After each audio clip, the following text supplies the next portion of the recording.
కేరళలోని Thiruvananthapuram railway station ఓ వృద్ధ బిచ్చగత్తె railway station దగ్గరే తిరుగుతూ ప్రయాణికులను అడుక్కుంటూ దొరికింది తింటూ కడుపు నింపుకుంటోంది. చింపిరి జుట్టు మాసిపోయి అక్కడక్కడా చినిగిపోయిన పాత చీరతో అక్కడే ఓ మూలన చెట్టు కిందే తన నివాసం ఏర్పరచుకుంది. అక్కడే తినేది, అక్కడే పడుకునేది. స్నానం చేసి కొన్ని నెలలు అయి ఉంటుంది పాపం. ఆమె దగ్గరకొస్తే కంపు కొట్టడంతో అక్కడి జనాలందరూ తిట్టేవారు, కొందరైతే కొట్టేవారు కూడా. ఎవరో మానవత్వం ఉన్నవాళ్లు ప్రతిరోజు ఏదో ఒక ఆహారం పెట్టడం వల్ల అప్పటికీ ప్రాణాలతో ఉందా ముసలావిడ.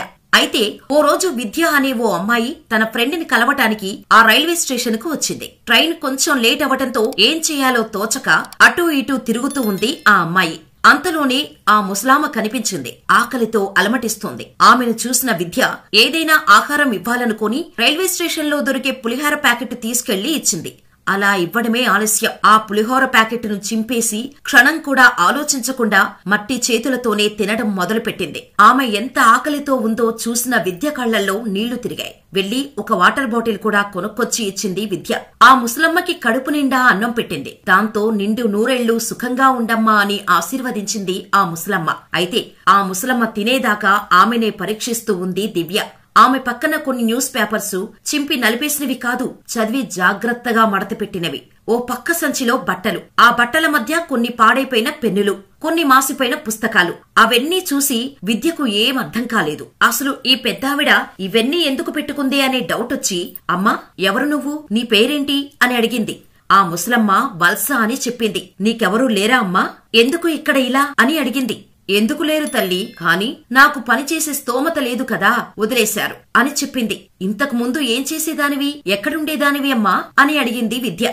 దాంతో మలప్పురంలోని ఓ స్కూల్లో చాలా కాలం పనిచేసి రిటైర్ అయిన టీచర్ అని చెప్పింది. అయితే ఆ ముసలమ్మ ఒకప్పుడు ఎంతో మందికి బుద్ధి చదువు నేర్పిన టీచర్ అని తెలియగానే విద్య షాక్ అయిపోయింది. అంతలోకే ఆ ముసలమ్మ తన స్కూల్ డేస్ లో పిల్లలతో కలిసి దిగిన ఒక ఫోటోని చూపించింది. విద్యకు ఏం చేయాలో అర్థం కాలేదు. వెంటనే తన ఫోన్ తీసి ఆ ముసలమ్మ ఫోటో, ఆమె చూపించిన స్కూల్ ఫొటోస్ ని ఫేస్బుక్ లో పోస్ట్ చేసింది విద్య. మీలో ఎవరైనా ఈవిడికి తన కుటుంబాన్ని చేరుకోవడానికి హెల్ప్ చేయండి అని. విద్య అంతకు మించి ఏం చేయలేదు. ఆమె చేయగలిగిందంతే.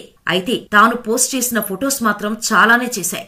అతి తక్కువ టైంలోనే కొన్ని లక్షల మందికి రీచ్ అయ్యాయి ఆ ఫొటోస్. ఆ లక్షల మందిలో ఆ ముసలావిడ చదువు చెప్పిన స్టూడెంట్స్ కూడా ఉన్నారు. వాళ్ళొచ్చి కలుసుకునే లోపే సబ్ కలెక్టర్ దివ్య ఎస్ అయ్యర్ కి తెలిసింది విషయం. దాంతో ఆమె ఒక్క క్షణం కూడా ఆలస్యం చేయకుండా ఆ ముసలమ్మ దగ్గరకొచ్చి ఆమెను కలుసుకుంది. ఆమె పరిస్థితి చూసిన కలెక్టర్ దివ్య మానసిక వేదనకు గురైంది.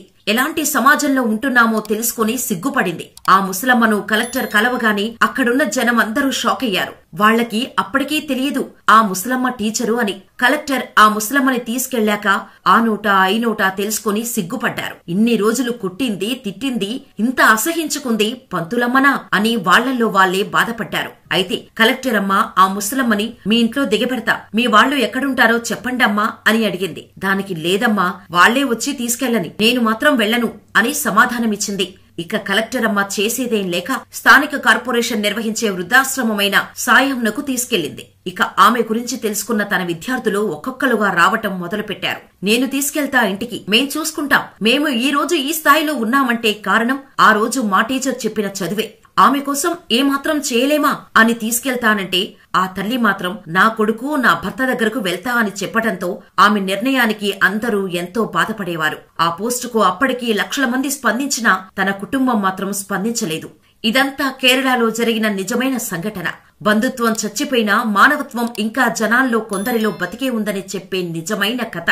కేవలం 5 పాఠాలు చెప్పిన టీచర్ని 40 ఏళ్లు గుర్తుపెట్టుకున్న ఆ విద్యార్థులు స్పందించిన తీరు, ఆ కలెక్టర్ అమ్మ వచ్చి చేసిన సహాయం, విద్య అనే అమ్మాయి పెట్టిన సోషల్ పోస్ట్, అందరికీ ధన్యవాదాలు. కుటుంబం పట్టించుకోక వదిలేసినా మేమున్నామనే ధైర్యాన్ని ఇచ్చిన ఆమె విద్యార్థులందరికీ ఆమె ఇచ్చింది కేవలం చదువే.